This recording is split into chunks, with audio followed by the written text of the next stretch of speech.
forest is quiet now. Only the wind moves, whispering between roots and stones, carrying the memory of centuries. Somewhere deep in the jungles of Cambodia, a city of stone is sleeping. Its towers rise like dreams from the heart of the earth, and its reflection trembles softly upon the water. The locals call it Angkor, the city of temples. But long before it became a monument of silence, it was alive. The air once rang with the rhythm of hammers and chanting monks. Elephants dragged sandstone blocks across the red earth. The scent of lotus drifted through open courtyards, and at dawn, the sun spilled over 5 towers, 5 fingers of a god touching the sky. Time, however, has its own music. It took away the voices, the footfalls, the king's commands. It gave back only stillness. But even stillness speaks. Listen closely. The stones breathe. Every crack in the wall is a heartbeat. Every carving is a whisper from hands that shaped eternity. Here, the gods sleep beside the forgotten, and every sunrise, they awaken for a moment, through light, through shadow, through the gentle ripple of the moat. Angkor is not just a temple. It is a dream that learned to endure, a dream built from water, fire, and faith, from the will of a people who believed heaven could be drawn on earth. Tonight, we will return to that dream, to the empire of water and light, to the faces carved in stone, to the whispers of trees reclaiming their kingdom. Close your eyes, let the past unfold, let the forest guide you. You are entering Angkor -- the stone that breathes.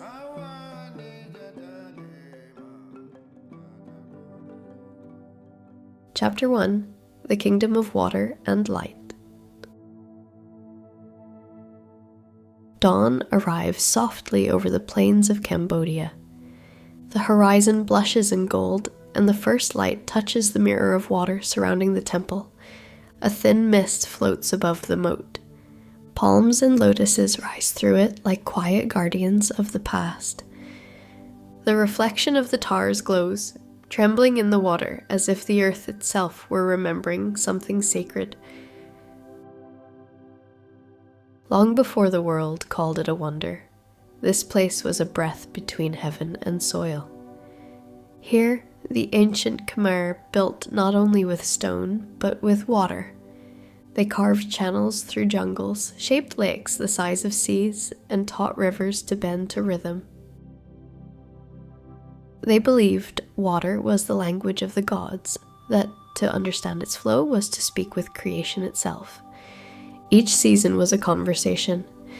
The monsoon brought abundance, rice shimmering like mirrors across the fields. The dry months tested faith, when the barai, the great reservoirs, became lifelines shimmering beneath the sun. Their engineers, priests, and kings worked as one body. Every canal, every pond, every hidden culvert whispered of balance. To the Khmer, the world was not divided between the sacred and the human. It was a single breath. In their vision, the universe rose from an ocean of milk, vast, divine, endless, and at its center, Mount Meru stood, the home of gods, the pillar of worlds. So they built their own reflection of that universe upon the earth. The waters of Angkor became their cosmic sea. The temples, their mountains of eternity. When the sun rose, it glimmered upon the moat like light upon infinity. When the moon fell, it rested quietly in the same waters, 2 faces of one truth. The farmers rose with the dawn, carrying baskets of seed along the dikes. Children laughed in the shallows, chasing fish that shimmered like silver threads. And monks, their robes the color of sunlight, walked barefoot along stone causeways, chanting prayers that floated upon the breeze. everything moved in rhythm. The breath of man, the breath of water, the slow turning of the earth. This was Angkor before it was stone, a kingdom woven from light, balance, and devotion. The people here did not fear nature. They danced with it. They read the sky like scripture and the river like prophecy. When the rains delayed, they prayed not for miracles, but for understanding, to know what lesson the heavens were trying to teach. Their gods were not distant. They were present, in thunder, in rice, in the shimmering reflection of a tower against the morning sun. And at the heart of this vision rose a single man, a king who would dream bigger than any before him. His name was Suryavarman II, the protector of the sun. He believed the divine lived not only above, but within the order of things. If the rivers could be tamed, the rains predicted, and the land fed, then the kingdom itself would mirror heaven. And so he sought to build a temple that would capture the cosmos, not as a monument to himself, but as a pathway between man and eternity. The foundations of Angkor Wat began not in pride, but in devotion. Imagine the first stone laid into the wet earth. The chant of priests, the call of cranes, the scent of incense drifting through the dawn. 1,000 hands lifted blocks that would outlast empires. Every strike of the chisel echoed a prayer that the city and the soul might endure together. It is said that the workers believed each drop of sweat they shed would one day return as rain, feeding their children's rice fields, blessing their future harvests. And so, in rhythm with heaven, Angkor rose. To walk here now is to walk through the veins of water that once nourished a world. Even when the city fell silent, the rivers remembered. When the jungle came and the gods withdrew, the water stayed, patient, ancient, faithful. Because Angkor was never just built upon the land, it was built with the land -- sculpted from the dialogue between man and the divine. As the morning brightens, the temples reveal themselves, golden in the haze, rising from reflection to reality, and in that moment you feel it, the pulse of something older than time, still moving quietly beneath the stillness. The kingdom of water and light has awakened. Let us step closer now, toward the man who dreamed it into being, toward the dawn of the God King.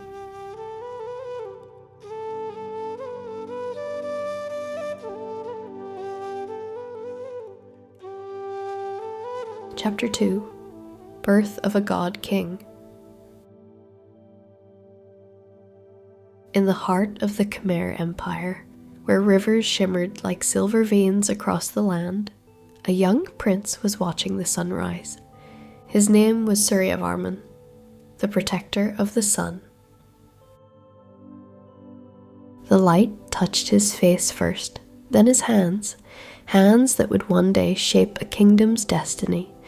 He was not born to a throne of certainty. His early life was woven through battles, alliances, and the restless ambition of kings. But beneath that struggle lived a quiet conviction that to rule justly was to bring the heavens closer to the earth. The Khmer Empire was vast then, stretching from the jungles of Laos to the coasts of the South China Sea. Its cities gleamed with towers, its canals carried the pulse of life, and its people moved with purpose beneath the gaze of gods carved in stone. Yet Suryavarman felt something missing, a center, a symbol, a bridge between the divine and the mortal. The priests spoke of Vishnu, the preserver, the god who sleeps upon the cosmic ocean, guarding creation between breaths. To Suryavarman, that story was more than myth, it was a map. He would build a temple worthy of the gods, but also tender enough to hold the prayers of his people. A sanctuary of symmetry and light, a mirror of heaven laid gently upon the earth. The order was given. Across the empire, word travelled like thunder. A city will rise for Vishnu, a city that will never die. From the quarries came the sandstone, golden, warm, alive under the sun. Elephants hauled it through miles of jungle. Men sang to keep rhythm, their songs echoing across the plains. Every dawn, a procession climbed the half-built towers, chanting, offering flowers, asking the spirits of the forest for permission to build. Let this place belong to the gods, they prayed, and let our hands be steady. Suryavarman himself would visit the site at sunrise. He would stand barefoot upon the foundation stones, his robe catching the wind, eyes lifted toward the growing towers. To his people, he was both king and priest, the mortal face of a divine purpose. To his architects, he was a patient fire, a ruler who demanded perfection, not from vanity, but from reverence. The temple began to take form like a dream, solidifying into reality. 3 layers of galleries rose, each higher and narrower, an earthly reflection of Mount Meru, the axis of the cosmos. At its heart, 5 towers pointed toward the sky like open hands, symbolizing both offering and return. The temple faced west, the direction of the setting sun, where Vishnu was said to dwell. It was unusual, sacred, deliberate. Many would later wonder, did the king build a temple for his god, or a home for his own soul after death? In truth, perhaps both are one. For Suryavarman saw no boundary between worship and legacy, between life and eternity. Day by day, decade by decade, the temple rose. The outer walls stretched longer than 1,000 men standing hand in hand. The moat circled it like a protective sea, 200 meters wide, shimmering under the sky. Inside, 1,000 stories unfolded in stone. Armies marched eternally upon the walls.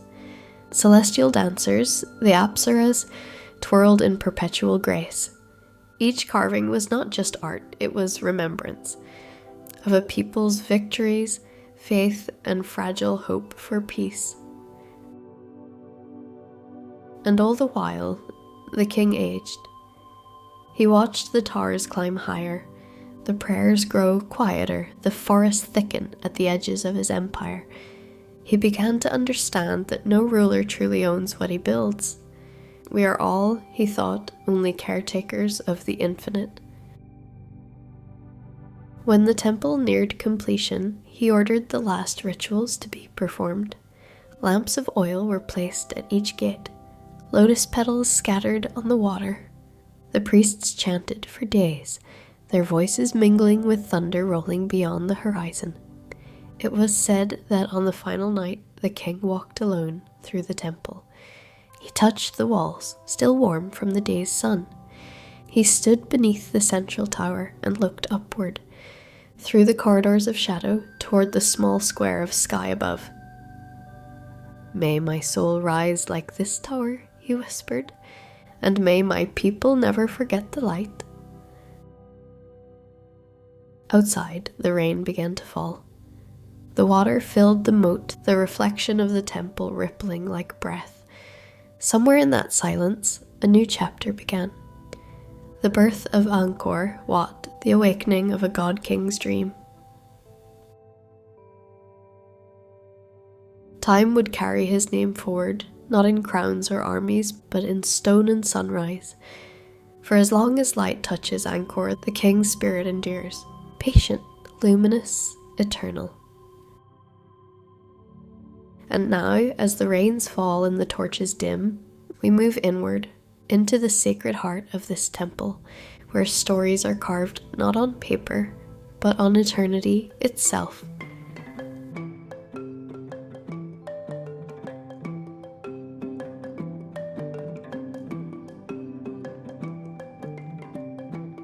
Chapter 3, The Architecture of Infinity.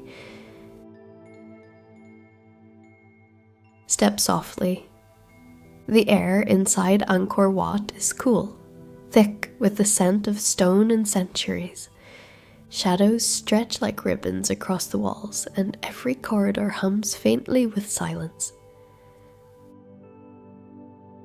You are walking inside a vision, a geometry of devotion. Every pillar, every corner, every turn was built to remind you that the world is not chaos, but order. The ancient Khmer believed that harmony could be built, that the universe itself could take shape through proportion and light. Look up. The ceilings rise like inverted lotus petals, curved and endless. The corridors lead inward, always inward, through layers of silence, through the soft pulse of stone. To walk here is to move through time itself. Each step forward is a step back into a century where art was worship and measurement was prayer. The temple is not a single building. It is a map of the cosmos. The outer walls represent the mountains that encircle the world, the moat, the great cosmic ocean that surrounds creation. Beyond these lies the path of ascent. 3 terraces, each narrower, each higher, each more sacred. The first level belongs to the realm of men, filled with carvings of warriors, kings, and dancers. The second rises to the realm of the heavens, where gods battle demons in eternal balance. The third, smallest and quietest, is the summit, the heart of the mountain, where silence becomes the only language left. From afar, Angkor Wat seems to float, its towers reaching not for the sky, but through it. Each tower is shaped like a lotus in bloom, symbolizing enlightenment, the soul rising clean from the muddy waters of the world. 5 towers stand together, arranged in a perfect quincunx, one at each corner, one at the center. They mirror the peaks of Mount Meru, the mythic mountain at the center of the universe. To the Khmer, building this symmetry was not vanity, it was a sacred duty. The architecture was not only seen but felt. As the sun moved across the sky, the corridors became living sundials, light sliding gently along the carvings, illuminating gods in the morning and warriors at dusk. At certain moments, the temple itself seemed to breathe, its stones glowing gold, then fading back into grey. The builders knew how light spoke to the human heart. They built it not just for the eye, but for the soul. Walk closer to the walls. The bas-reliefs stretch endlessly, more than half a mile of carved history. Look, armies march in rhythmic silence, celestial beings hover mid-dance, and rivers of figures flow in perfect harmony. No chaos, no haste, only order, grace, devotion. Each carving is shallow, barely an inch deep, yet each gesture breathes. The stone seems weightless under sunlight, as if memory itself could shimmer. Sometimes, when the light bends just right, it looks as though the walls are moving, 1,000 figures alive again, marching across eternity. The deeper you walk, the quieter it becomes. The outer sounds, the wind, the birds, the hum of life, all fade away. Here, only your breath remains. The temple was built to draw you inward, step by step, layer by layer, until you no longer feel the boundary between your body and the air around you. The Khmer architects called it the architecture of the infinite, a place where straight lines dissolve into curves, where symmetry is not confinement but liberation. It teaches you, gently, that perfection is not a single form, but a harmony of opposites, stone and sky, shadow and flame, time and stillness. When you stand at the center tower and look upward, the walls spiral inward, forming a frame for the sky, a square window of blue held by hands of stone. It feels as if the world itself is looking back at you. For centuries, travelers have stood there, priests, scholars, wanderers, kings. Some prayed, some wept, others simply listened. Because this is where the voice of stone becomes silence, and silence becomes understanding. The architects never signed their names. Their gift was anonymity, to vanish so that the divine could be seen. They built and then they disappeared into the centuries, leaving behind not a monument but a meditation. In the cool air, you can still feel their hands. In the symmetry, their patience. In the echo of your own steps, their prayers. Pause, soft flute returns, calm tone. This is not just architecture, it is a living heartbeat in stone. The architecture of infinity. Step closer now. The next chamber tells a story older than the temple itself. A story of gods, oceans, and the endless struggle between darkness and light. The story carved into the longest wall of Angkor Wat. The story of the ocean of milk.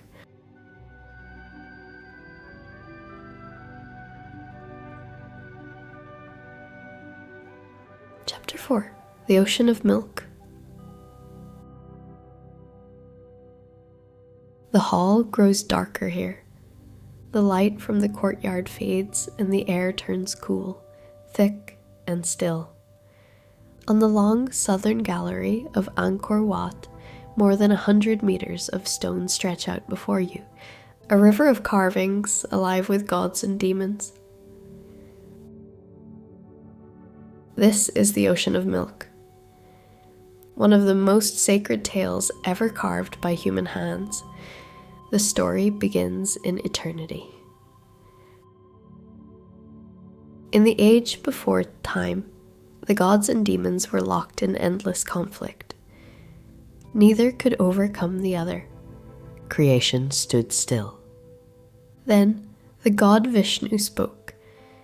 Let us churn the cosmic ocean, and from its depths shall rise the nectar of immortality. And so the gods and demons came together, enemies, yet bound by a single desire. They took the serpent Vasuki as their rope, and the sacred mountain Mandara as their churning rod. Vishnu himself took the form of a great turtle, supporting the mountain on his shell, to keep it from sinking into the depths. They pulled, they strained. One side of the serpent was held by the gods, radiant and calm, the other by the demons, fierce and restless. Back and forth they pulled, the universe trembling with each motion. The ocean began to churn. From its depths rose poison, dark as night, and Shiva, the destroyer, drank it to save creation. Then came the clouds, the thunder, the birth of celestial beings, nymphs, jewels, and finally the nectar of eternity. The gods drank it, and light returned to the world. Now look closely at the wall before you. 1,000 figures move across the stone. The serpent coils and twists through the entire length. One head biting, one tail straining, its body rippling with the rhythm of creation. On one side stand the devas, the gods of light. Their faces are serene, their crowns tall, their bodies poised in calm precision. On the other side, the asuras, demons of the abyss. Their eyes burn, their muscles strain, their mouths open in eternal effort. Between them, Vishnu presides, standing tall, centered, balanced, holding the cosmos steady as it remakes itself. What you see here is more than a myth. It is a meditation on balance. The Khmer believed the universe survives not through victory, but through harmony, the endless dance of opposites. Good and evil, light and darkness, chaos and order. Each needs the other to exist. As your eyes follow the serpent's body, you can almost feel the rhythm of that eternal motion, the pull and release, the tension and grace. The figures do not move, yet the scene breathes. Every muscle, every robe, every face was carved with purpose, so that even in stillness the world would appear to turn. To stand before this wall is to stand inside a heartbeat. The artisans who shaped it worked in silence, guided by starlight and oil lamps chiseling for decades, each strike both prayer and sacrifice. No two faces are the same, no two eyes look in the same direction. Each one bears a secret, a moment, a breath, frozen forever between movement and stillness. Some say the carving was meant to teach the king himself that power without balance is ruin, that light must learn to live beside shadow. Others believe it was meant for the soul, a reminder that every human being must churn their own ocean to separate poison from nectar, illusion from truth. When you walk the length of the gallery, the light shifts and the carvings change with it. At dawn, the gods glow. At dusk, the demons darken. The wall itself becomes alive, a mirror of the sky, of the heart, of time. And when night falls, everything dissolves into shadow once more. The gods, the demons, the serpent, even Vishnu himself. Only the faint outline remains, a memory carved upon silence. The Khmer called this story Sagara Mantana, the churning of the ocean. But they also called it something simpler, something more human. The search for immortality, not the immortality of flesh, but of meaning. For what else is every temple, every prayer, every work of art, but a way to keep the soul from fading? In the end, we all churn the same ocean.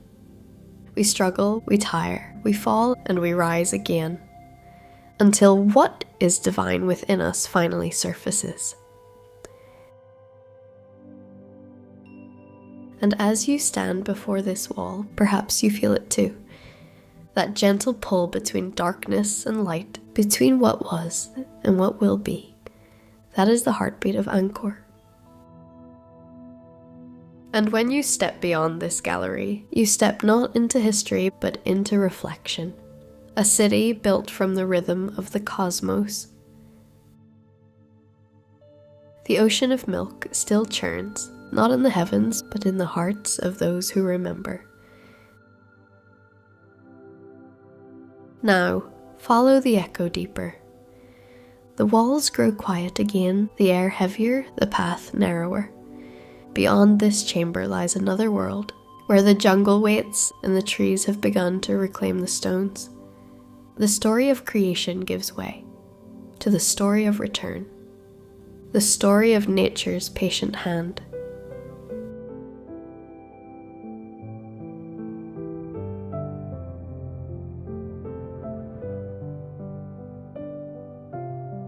Chapter 5, The Hidden City Beneath the Trees.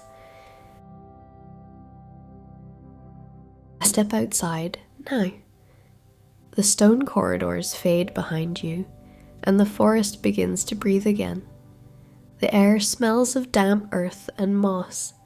Shafts of sunlight fall through the canopy, tracing patterns on the ancient walls. Somewhere a cicada calls. Somewhere else, the wind sighs through roots older than empires. This is Ta Prohm, a temple where nature and memory have learned to share the same breath. It is one of the few temples left almost as it was found, crumbling, wild, embraced by the jungle. Here, the trees are not enemies of stone, they are its guardians. Their roots, thick as serpents, wrap around doorways and towers, curling through windows, gripping the walls as if holding them together.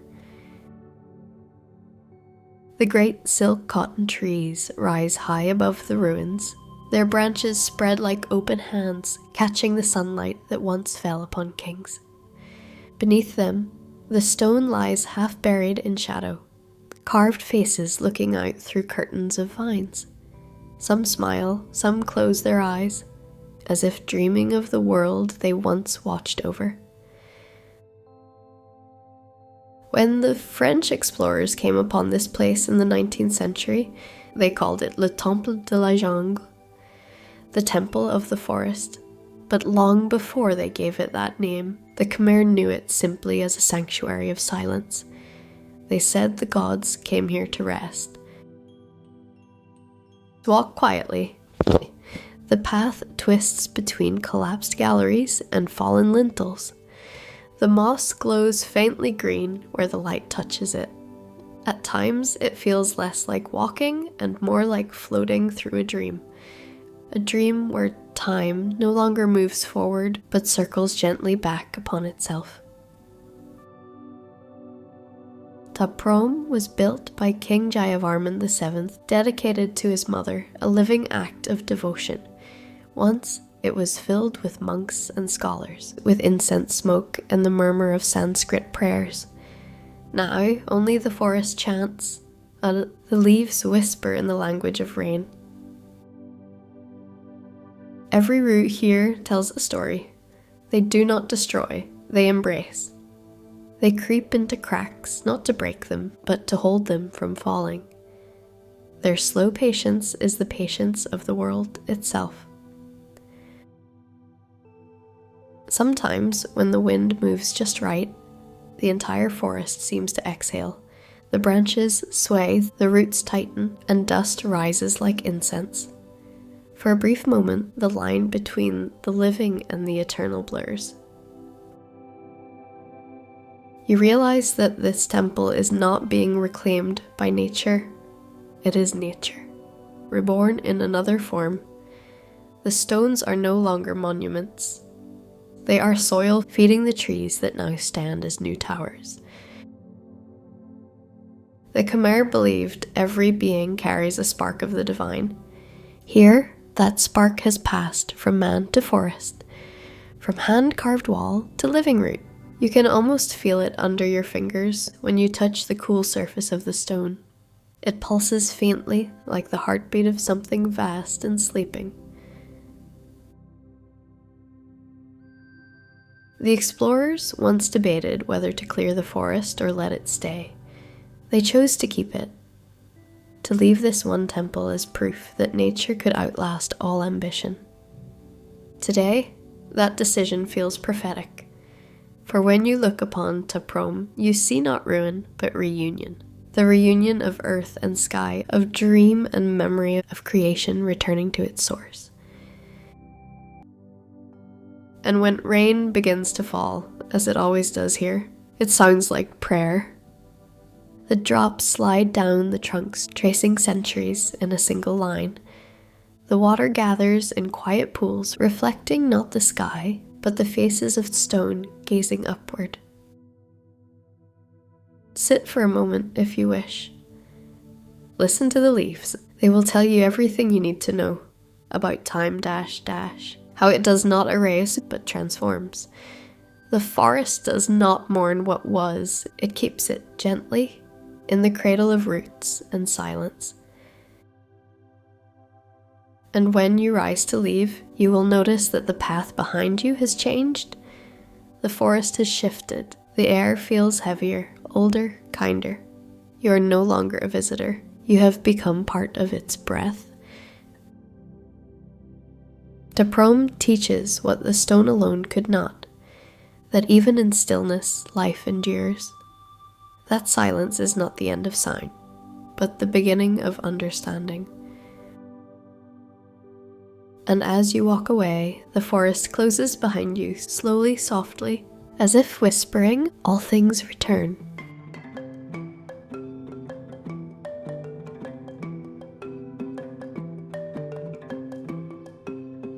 Chapter 6. The Faces of Bayon.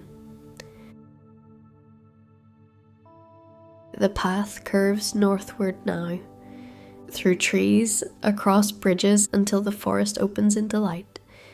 Before you stands Bayon -- a temple unlike any other. From a distance, it looks like a mountain made of faces. Towers rise upon towers, and from each one a calm visage gazes outward, serene, knowing, eternal. There are more than 200 faces here, carved into grey sandstone, watching the world from every direction. Some smile softly, others seem lost in thought, all sharing the same mysterious peace. A peace that asks nothing, explains nothing, simply is. The air here feels different, lighter, quieter, as if the noise of time cannot enter. You walk beneath one of the towers. Sunlight filters through narrow windows, and suddenly you are surrounded by faces. Above, behind, ahead, everywhere. It is said that no matter where you stand, a face of Bayon will be watching you. But these are not eyes of judgment, they are eyes of understanding. Deep, patient, endlessly kind. This temple was the heart of Angkor Wat, the grand city of Jayavarman VII, the king who rebuilt an empire from suffering. When war and plague swept the Khmer lands, he chose not vengeance, but compassion. He turned away from the gods of conquest and turned toward the wisdom of the Buddha. Pause, faint sound of wooden bell. Under his reign, temples became hospitals, roads became veins of mercy. His empire was vast, but his vision was inward, to heal, not to dominate. And so, in the center of his capital, he built Bayon -- not as a monument to power, but as a mirror of compassion. The faces are said to be Avalokiteshvara, the Bodhisattva of infinite mercy, the one who hears the cries of the world. But look closely, and you may see another resemblance. The lips, the curve of the cheeks, the gentle arch of the eyes. They bear the likeness of the king himself. Many believe that Jayavarman wished to become, not worshipped, but one with compassion itself. That through these faces, his presence would live beyond his body, watching over his people in silence. Walk slowly among the towers. The sunlight moves across the stone, illuminating one face then another, as though the temple itself were breathing. Each smile is slightly different, some warm, some distant, some half hidden in shadow. It is said that the true secret of Bayon is not how many faces it holds, but how many it reflects. For when you look long enough, one of them begins to resemble you. Not in features, but in stillness. The smile of Bayon is unlike any other. It is not the smile of victory, or comfort, or even joy. It is the smile of awareness, the quiet acceptance that everything changes, and yet everything endures. The Khmer called it the smile of enlightenment. To stand here is to feel that enlightenment, not as a thought, but as a presence. Calm, luminous, like sunlight touching water. The walls of Bayon are covered with stories, not of gods, but of people. Farmers harvesting rice, women at the market, soldiers marching to war, even a fisherman pulling his net. These scenes are carved with the same care as the grand tales of the heavens, because in Jayavarman's world, the divine was not above humanity, it lived within it. And so the faces above, and the stories below, exist in balance, compassion watching over life. As the day ends, the sunlight slips behind the towers, and the smiles turn gold for a moment before melting back into grey. Dusk falls slowly here. The first bats cross the sky. The monks light their lamps. A breeze moves through the temple, carrying the scent of burning sandalwood. When night finally comes, the faces disappear into shadow, but their presence lingers, not seen but felt, like an afterimage on the heart. Some say the temple still breathes, that if you listen long enough, you can hear the murmur of 1,000 quiet prayers rising from the stone. The faces of Bayon remind us that enlightenment does not come with thunder, but with stillness, not with conquest, but with compassion, and that to truly see the divine, one must first learn to be still enough to recognize it in another's eyes. As the moon climbs above the towers, the smiles return faintly, silver against black sky, watching, waiting, whispering across centuries, be gentle. All faces are one.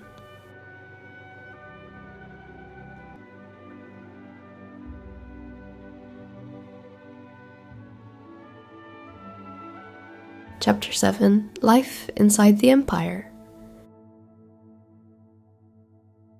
The temple fades behind you, and the rhythm of daily life begins to hum once more.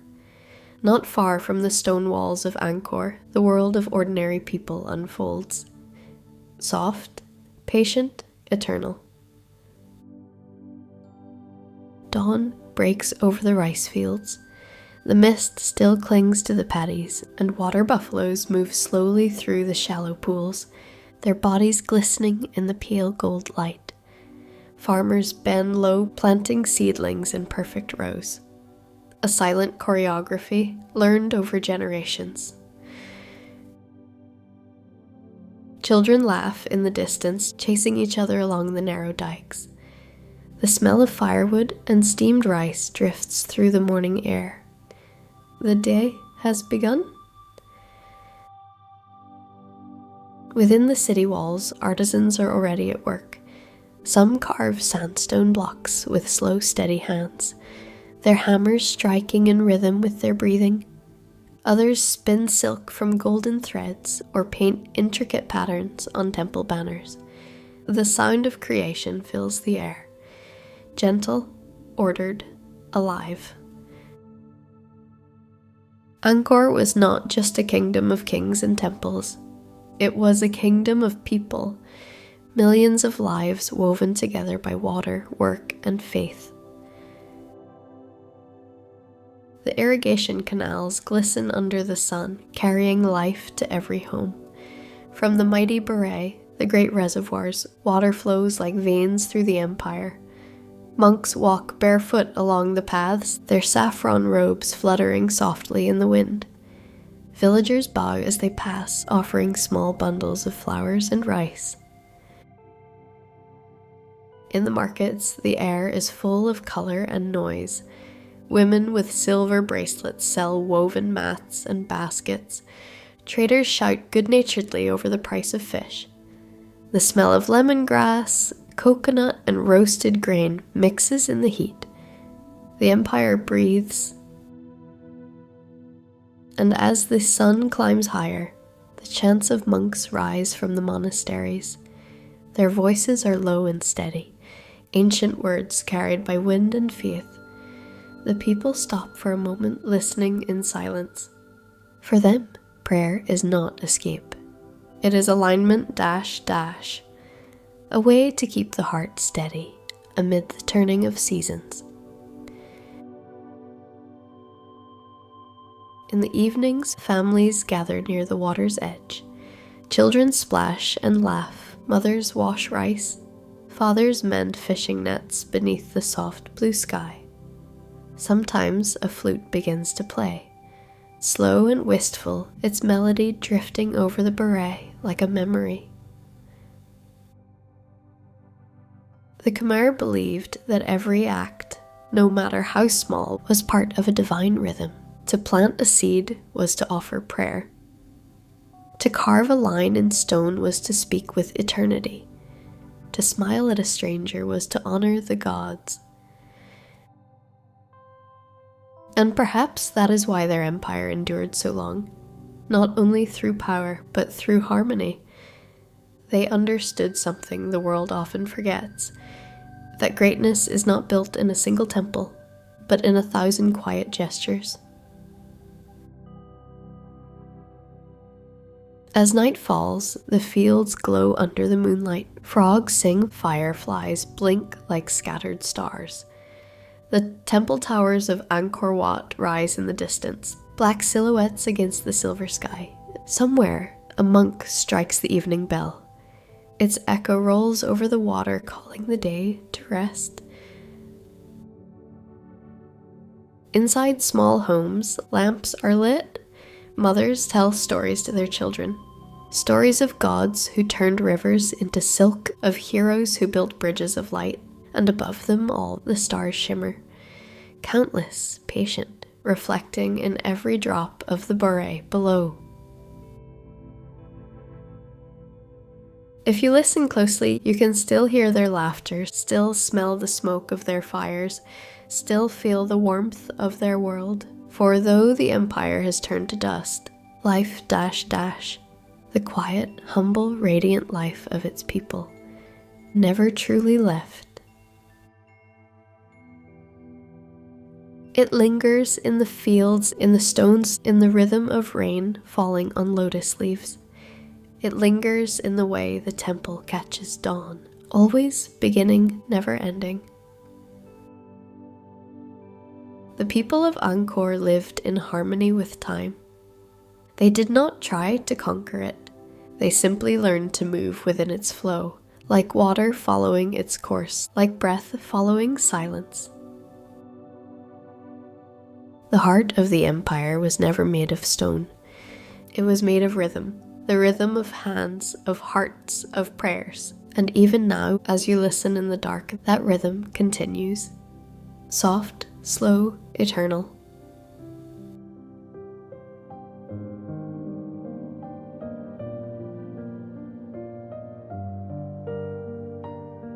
Chapter 8: The Fall and the Silence. Every empire has a heartbeat. It begins with a rhythm, steady, strong, alive, and then, slowly, it fades. For Angkor, the silence did not come in a single night. It crept in quietly, like mist through the corridors. The rivers began to change their paths. The rains came late. The sun stayed longer. The air grew heavy with dust. At first, the people waited. They believed the gods were only testing them. But the water, the sacred lifeblood of the empire, began to disappear. Canals dried, crops withered. The berets, once mirrors of heaven, sank into cracked earth. In the heat, temples shimmered like mirages. The chants of monks grew softer, their voices thin against the rising wind. Then came the wars. From the west, from the sea, armies rose, kingdoms hungry for the wealth of Angkor. The Khmer, weakened by drought and division, fought bravely, but their strength had already begun to fade. The temples that once glowed with gold were stripped bare. Statues carried away, monks fled into the forests, taking only their scriptures and silence. And as the last battles ended, the jungle began to move inward. Vines crept along the galleries. Trees took root in the courtyards. The city that had been a universe of light began to sink into the embrace of earth. Nature was not cruel. She was patient. She did not destroy. She covered, she cradled, she carried everything home. Historians would one day speak of collapse, of droughts, invasions, or the shifting of trade routes. But here, in this silence, you can feel a deeper truth. Nothing truly ends. It only changes form. The temples that once echoed with prayers now listen to the rain.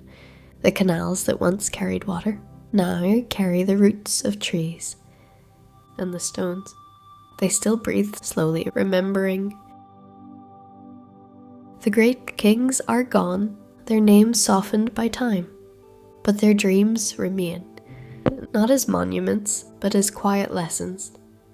They remind us that no empire can outlast the rhythm of the earth.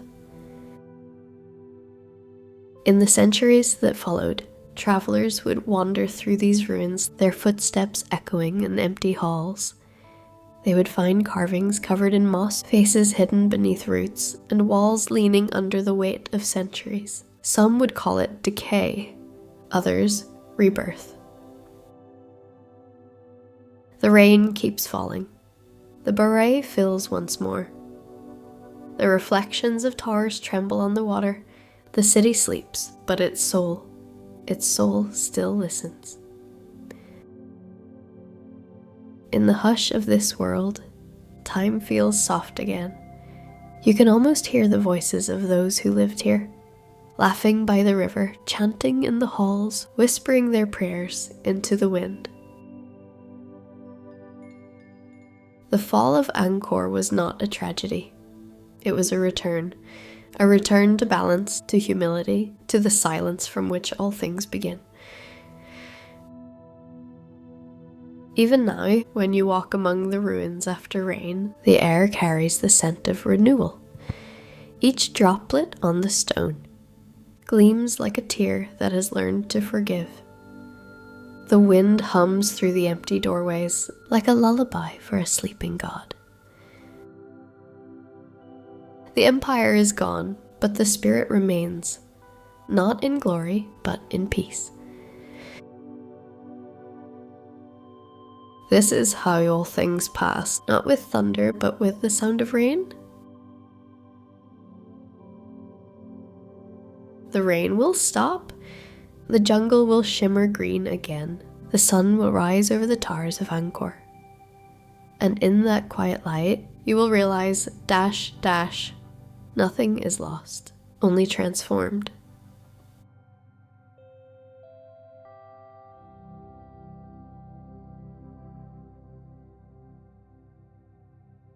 Chapter 9, The Jungle's Secret. For centuries, the forest kept its secret. The cities had vanished, the roads had turned to roots, and the temples had fallen into shadow.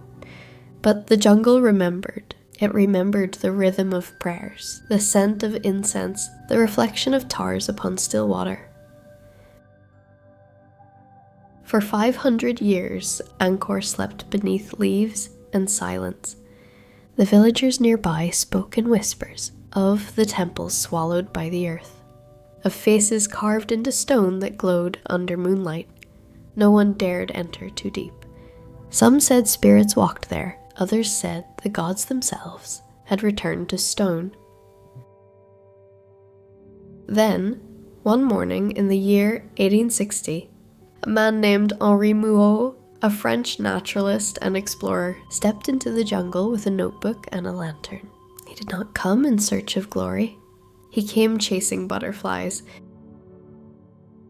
But fate has a way of leading us where memory waits. As he followed the calls of birds and the shimmer of wings, he began to notice something strange. Massive stones hidden beneath roots, a wall too perfect to be nature's design. He pushed forward, cutting through vines, and suddenly, the forest opened. Before him rose a tower black with moss, but unmistakably human. He stepped closer. A carving emerged from shadow. A dancer frozen in eternal grace, her smile untouched by time. Then another face, and another. The explorer dropped his notebook. In that moment, he understood that he was not discovering, but remembering, awakening something the world had forgotten to love. When Muhod's journals reached Europe, readers were astonished. A lost city, they called it, a forgotten empire. They compared Angkor to Greece, to Rome, never realizing that it was older and built from a dream far different, a dream not of power, but of alignment with the cosmos. Soon more travelers came. Archaeologists, artists, writers. They mapped, measured, photographed. But the jungle remained patient, revealing only what it wished to show. Some stones stayed hidden beneath roots, as if guarding the last secrets of the kings. Decade by decade, the temples were uncovered. Walls rose from the soil, carvings blinked in the sunlight for the first time in centuries, and each discovery felt like a heartbeat. The pulse of a civilization returning to life. But Angkor's awakening was gentle, not triumphant. The forest did not resist nor surrender, it simply shared. Trees leaned away, just enough for light to fall again on the stone. Birds nested inside the towers, singing where monks once prayed. The jungle and the city learned to coexist, each finishing the other's story. In the quiet, after the rain, the explorers would sit by the moat, watching dragonflies dance over the water. Some said they could feel the presence of something vast, something still awake, beneath the ground. They called it mystery. The monks called it faith. In time, the world would come to honor Angkor, to study it, protect it, and dream of it. But perhaps the forest always knew that it was never truly lost. It had simply been resting, waiting for the right eyes to see again. The jungle has no hurry. It understands eternity. It covers and reveals, takes and gives, breathes and waits, and in its rhythm, the temples find peace again. No longer belonging to kings or explorers, but to time itself. When you walk through Angkor today, you walk between two worlds, the world of man and the world that forgave him. The vines still hang like curtains. The towers still rise like prayers. And if you listen closely, you will hear both voices, the whisper of leaves and the faint hum of memory beneath the stone. The jungle never meant to hide Angkor. It only meant to protect it, the way silence protects a secret. Now that the secret is known again, the forest still watches. Not possessive, but tender, like a mother who knows. Her child has finally woken from a long sleep. The jungle breathes. The stone remembers, and the world once more listens.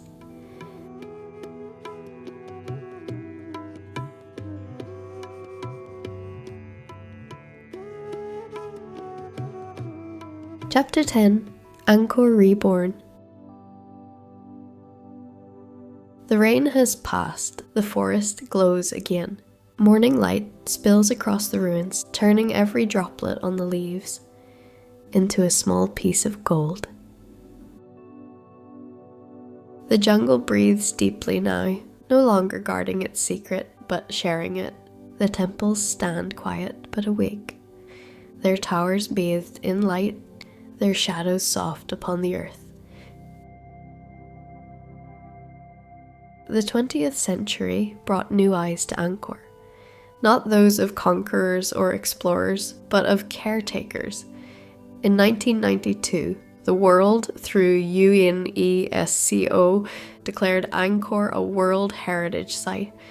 The words may sound formal, but behind them lived something deeper.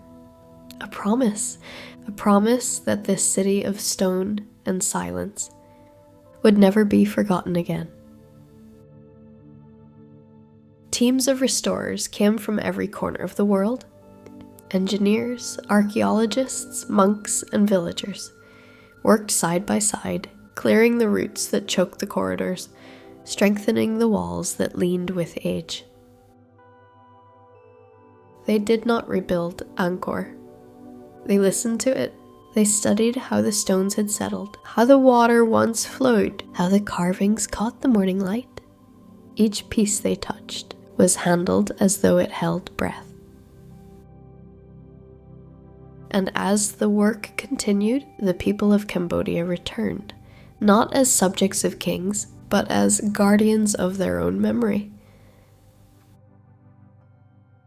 Around Siem Reap, life began to stir again.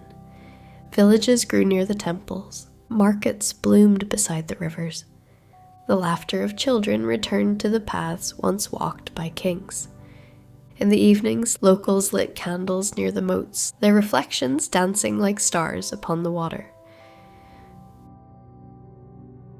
Every year, pilgrims still arrive, barefoot, carrying lotus flowers, bowing in silence before the towers. They do not come to worship a king. They come to feel the stillness, to touch a world that has learned how to endure. Angkor is no longer an empire, it is a teacher. It teaches patience, in the way a single tree can split a wall yet never hurry its growth. It teaches humility, in the way the grandest towers kneel before rain and time. And it teaches faith, not the faith of conquest, but of quiet continuation.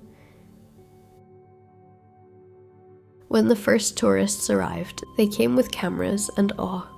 But some stayed long enough to see beyond the ruins, to see the people, their smiles, their songs, to realize that Angkor is not simply a place, it is a living heart.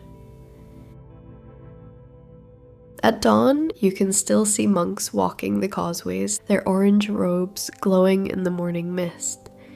The air is cool, the sound of birds soft, the reflection of towers perfectly still upon the moat. For a moment, the centuries disappear.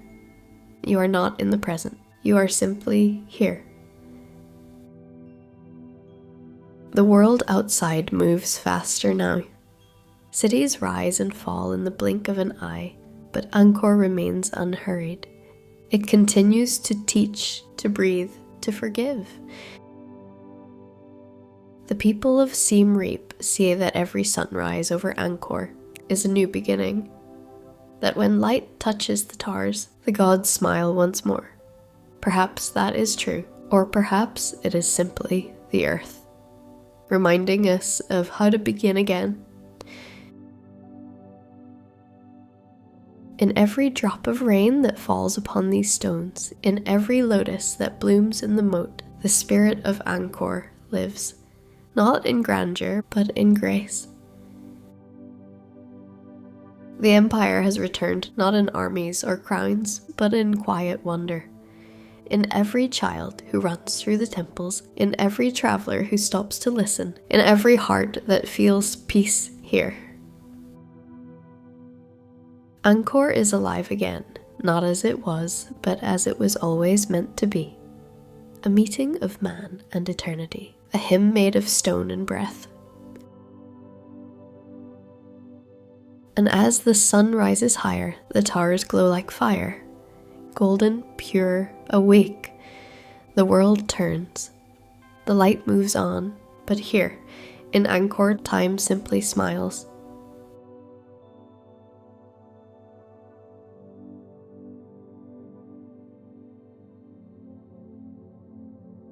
Chapter 11, The Pilgrim's Path.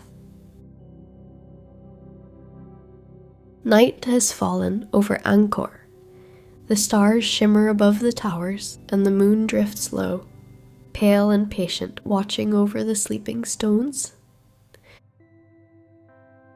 You walk alone now, carrying a small candle cupped in your hands.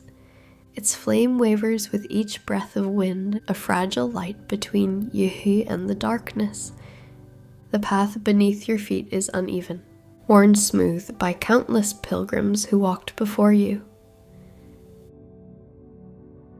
Every few steps you pass a statue half hidden in shadow, a face eroded by centuries, but still serene.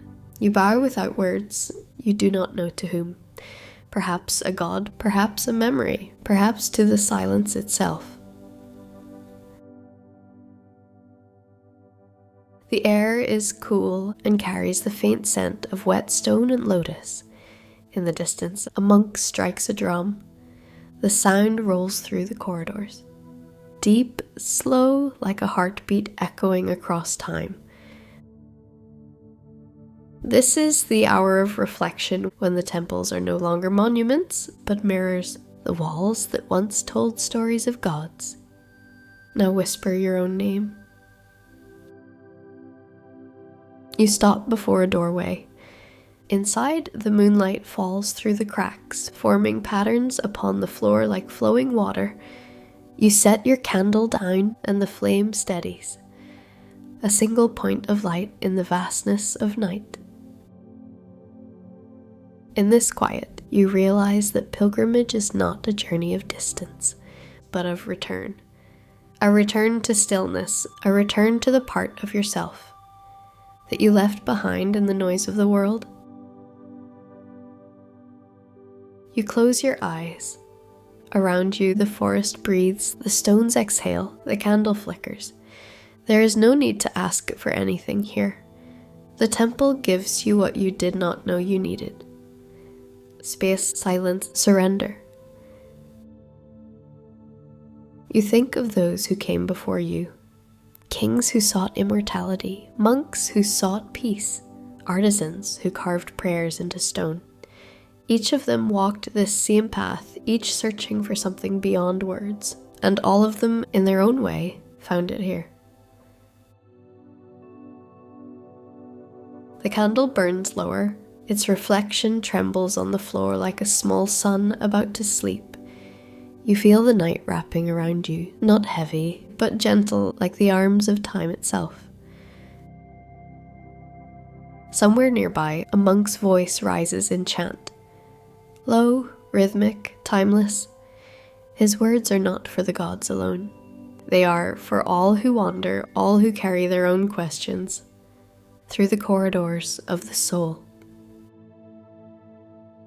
In that moment, you understand that faith is not about reaching heaven. It is about walking with awareness on the earth. It is about lighting one small flame, even when the world is dark. You take a breath. The air tastes of dust and dew. The candle flickers one last time, then goes out, not with sorrow, but with completion. The moonlight takes its place, soft and silver spilling across the stones. You rise and begin to walk again. This time, you do not need the flame. You have become the light. Outside, the path leads back toward the water. The moat reflects the sky, a mirror of stars and clouds. You stop at the edge and look down. The reflection stares back. The towers above your face below, and between them, the rippling of the wind. For a brief instant, everything aligns. Heaven, earth, and heart. There is no separation. No before, no after. Only this stillness, luminous and infinite. The pilgrim's path does not end here. It continues in every breath you take after leaving this place. Angkor is no longer just a temple. It has become a mirror of your own awakening. And as you turn away from the water, the first light of dawn begins to touch the horizon. A new day is coming, a new beginning. The candle has gone out, but the heart remembers.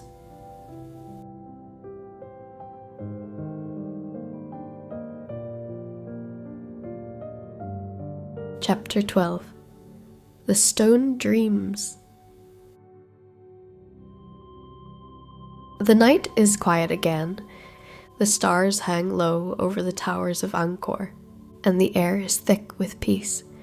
The temples rest, the water sleeps, and the jungle hums its endless lullaby. You sit at the edge of the moat where the reflection of the towers shivers softly beneath the moon.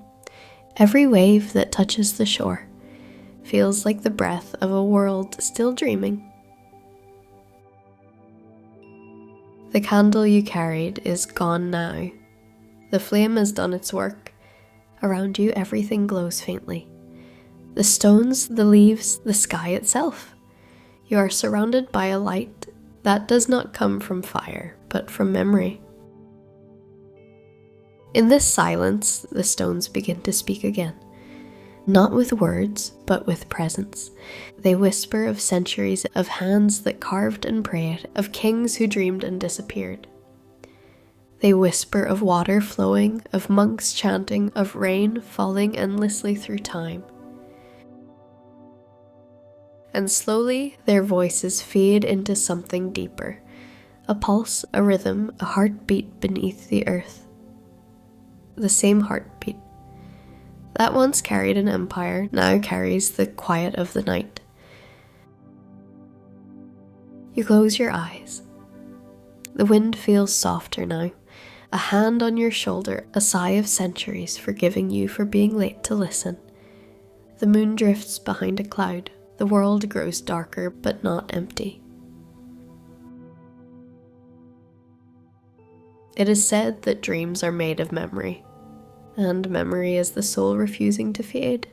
Perhaps the stones dream too, of the mornings when sunlight kissed their faces, of the songs of birds nesting in their towers, of the footsteps of those who came seeking the divine. Perhaps in their dreams the city still lives, the canals glittering, the monks walking in saffron robes, the laughter of children floating over the fields, and maybe, just maybe, they dream of you too. For tonight, you've become part of them, part of the great breath that links the living and the remembered. Time no longer matters here. The past and the present have folded into each other like hands joined in prayer. What remains is stillness. Wide, gentle, infinite. You take one final breath, and it feels as though the entire earth breathes with you. The air smells of rain and stone. The sound of insects blends with the pulse of your heart. The world has grown quiet enough for the soul to rest. Above you, the constellations shift slowly across the sky. The same stars that once watched over the builders of Angkor now watch over you. They have seen empires rise and crumble and rise again in memory. To them, there is no loss, only transformation. You realize then that the story of Angkor is not about stone. It is about endurance, about gentleness, about the quiet courage to exist beyond glory. The kings are gone, the armies forgotten. The chants have become whispers, yet the temples remain. Not as reminders of what was, but as promises of what will always be. The human wish to touch eternity and the grace to let go. And as you drift into sleep, the boundaries fade. The water becomes sky. The moon becomes your breath. Angkor becomes a dream again. Not lost, not found, simply alive in the stillness of your heart. The stones breathe, the forest hums, and you, gentle traveler, pilgrim of light, you rest now inside the dream that never ends. Sleep well. The stone dreams with you.